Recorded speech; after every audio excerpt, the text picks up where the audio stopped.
Hey guys, Joe here. Thanks for checking out another video on the channel. Greatly appreciate it. It is Christmas Eve when I'm filming this, so please bear with me. I'm a little bit tired, but we will get through this, have a good time, and check out what's in the box. As you can see, that is the Beretta symbol. That must mean there's a Beretta in there, and that's very presumptuous of you. You should be ashamed of yourself. Those are thumbs. Anyways, inside this box we have a firearm that came from Middletown Firearms, Middletown, Virginia. Check them out. Tell them I sent you. I may be there when you call. Who knows? Well, I'll just have to wait and see. But inside this box, we have the Beretta APX-A1 chambered in 9mm. As you can see, the gun is clear. This is technically the full-size version. We'll set that aside and take a look at the box. Inside the box, you get a couple of extra back straps. I've already put a different one on it, and we'll be talking about that nightmare in a minute. You get 2 magazines total, one inside the gun, one inside the box, 17 rounders. That's nice. And you get a laughingly called speed loader. Throw this away, get one of these. This will save your hands. Under here you have a roadmap of a manual, some pamphlets, and all that other good stuff that all the manufacturers do. By the way, window licker clasps on this because they say both push and pull, which means you have to push in the center while pulling here. Yeah. That was not created by somebody with an IQ over 40. I don't care if Beretta takes offense because I'm not sponsored by anybody, so I'm not beholden to them. If I think something like that's stupid, I'm going to say it. But let's get back to the firearm. Today we are taking a look at the full version, full-size version, so 17-round magazines, 4-inch barrel. And as you can see, this guy is a very handsome-looking gun, especially when you compare it to the Centurion or the original version of the APX. The Centurion was a Toblerone chocolate bar on a polymer frame, and it looked dumb. That's not the reason it didn't become the U.S. sidearm of choice. It is also because of a couple of design elements. But yes, the original APX was submitted alongside the SIG 320 and the Glock 19X to become America's next sidearm. Unfortunately, Beretta lost out to Sig Sauer with their 320 M17 platform. This is the evolution of that gun, so it is a much better looking guy with optics cuts. However, you'll see mine's kind of messed up, and we'll talk about that in a minute as well. But it is also like the the SIG 320, a chassis system, has a 1913 style pick rail on which I have mounted a TLR7 Alpha, and it is not a bad looking gun. Again, they got away from that ugly, weird-ass, like 1970s apartment slant roof style design they had on there, and they've replaced it with a good-looking gun. A little bit blocky still, but that's what happens when you have a chassis system. Has a night sight front with blacked-out rear, which is actually my preferred sight setup, so I'm happy there. As you can see, again, it does have the optics plate, but you can also see one of the screws is destroyed and stuck inside of it, and this is a Phillips head screw. Don't worry, I've ordered a new plate, but the motard that owned this gun before me did something that caused it to strip out the screws, and I had to basically destroy it to get the plate off, and then I realized I still need a mounting plate for my optics anyway, so damn it. We're going to have to work around that. So yes, I have a plate coming from my Holosun as well as a new cover and screws, but I still have to get one of the screws out, which will be a pain in the patootsky. Chambered in 9x19, it is a very effective round, especially for carry and home defense. Hollow points, plus P's, plus P pluses. This thing will shoot them all. No external manual safety, although I do believe there's a version of the gun that has it. It also is ambidextrous in the slide lock slide release, but the magazine release would have to be reversed. Magazines appear to be Mec-Gar-ish. I mean, Mec-Gar's in Italy, Beretta's in Italy. Looks like a Mec-Gar. I'm going to call it a Mec-Gar unless somebody down below can tell me otherwise. But yes, as you can see, they fit nicely. This has some side cuts here, kind of like the Ahrex Delta 2 and a little bit like the PSA Dagger. However, it's not quite as exaggerated. And with this simulated flared magwell, with no real beveling, but it's a simulated magwell, it does keep you from accidentally pinching the side of your hand when you're putting in a mag, unless you have enormously fat hands. Texturing. Basically the same from the Centurion to now. couple small changes, but overall it's the same. Very aggressive front and rear strap with a decent amount of texturing on the side of the grip panels. They added a little bit of texturing up here from the first generation, and they added Go pedals up here for putting your hands for easy placement. I like them. They look good. They feel all right. This could be a little bit more textured, and it may be something we have to tackle in the future, but we'll have to wait and see. It has checkering on the mag release, and again, the mag release, easy to hit, and since it's reversible, will be good for lefties or righties.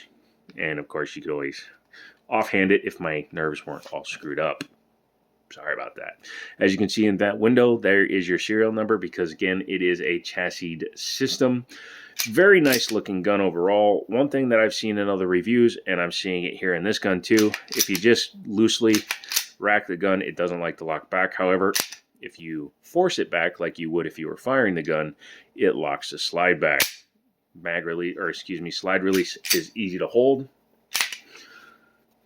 and easy to release as well. Pretty nice. Undercut is generous, and then you have a flat bottom here. The the light is covering the 3-slot 1913 pick rail. TLR7 fits perfect on here with one of the adapter plates, and I don't think I would actually take that off. Helps with a little bit of recoil too, having a little bit of extra weight over the nose. This is how you tell how much recoil a gun has. Just shake it. Just shake it. If the optics plate wasn't all screwed up, it is cut for the RMR Trijicon footprint. And however, there's two big dots, one right here and one right there, so you need the plates because you cannot flush mount directly to the gun. The plates are about $29 a piece through Beretta, and they have most of them. The only thing they didn't have is the original style cover plate, so I had to order a third-party one that was about the same money, but it might not be as nice. Pardon me, hiccups.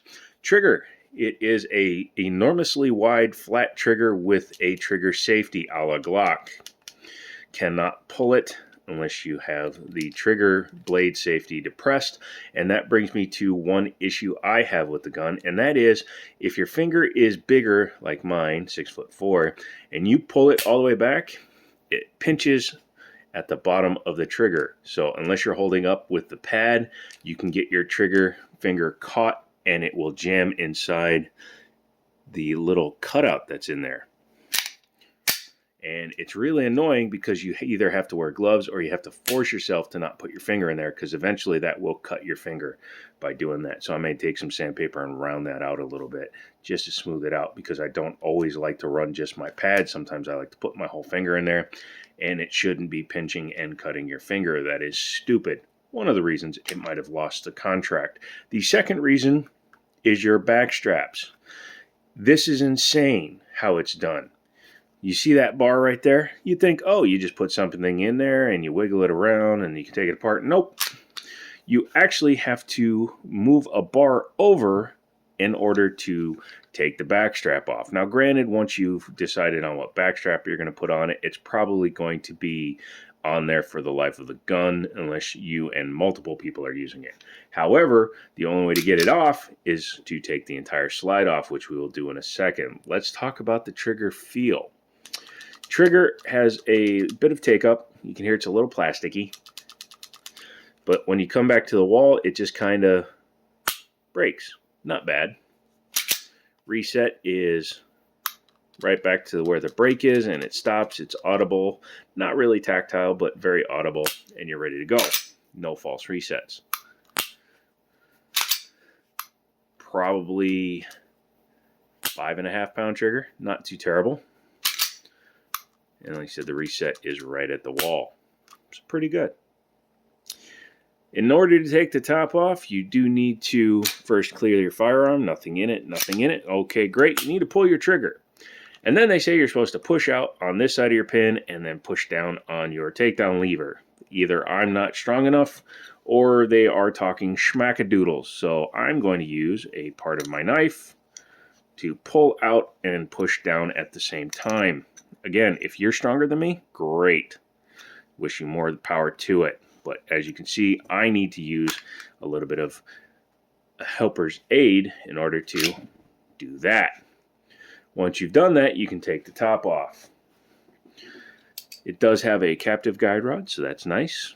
And the barrel uses the standard short action recoil with breech lockup and cam style. Looking inside of it, it's pretty standard. It has a very large drop safety though, or firing pin block, whichever way you want to put it. There's your striker. You can see the big ass spring for it. Up in here, this plate has been cut a little bit to lighten the slide just a touch. Awesome. Taking a look at the frame, that's where you have the problems. Oh, it does have a nice set of metal rails. I really do like that. But in order to take the backstrap off, and you might not even be able to see it real well, but inside there's a little piece of metal there that's protruding into the magwell that needs to be pushed over and down at the same time, which means you cannot do it with your finger. You must use some sort of tool. And once you've done that, then you can pop out the piece. And of course I missed it, so I might have to do it off camera.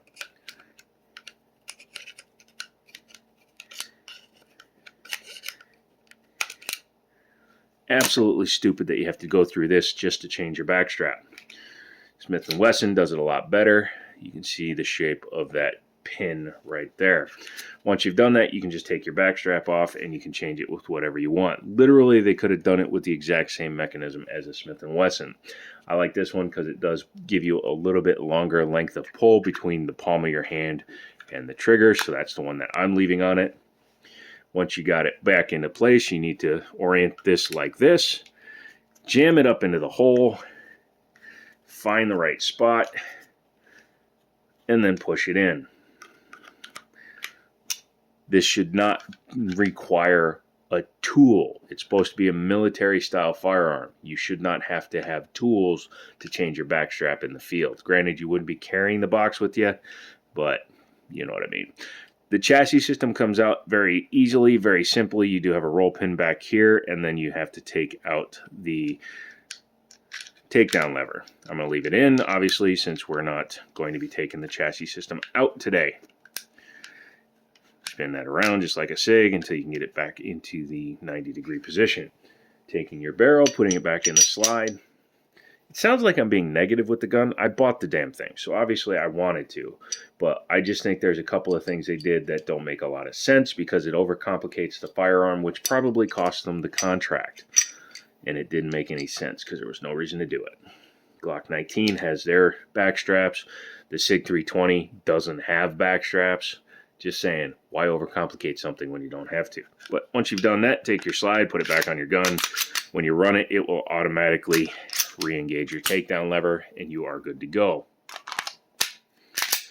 Overall, what do I think of the gun? I think it ought to be a nice shooter, and again, I like the way they've changed the look.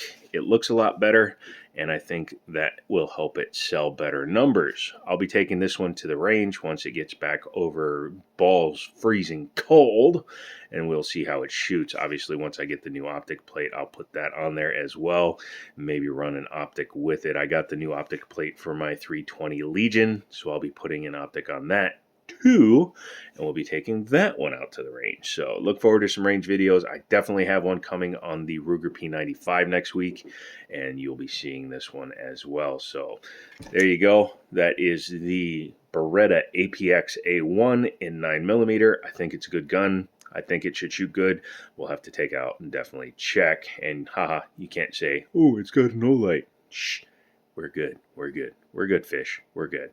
Come back for another video. Don't forget to like this video, share it, subscribe, all that good stuff. And as always, I'll talk to you later.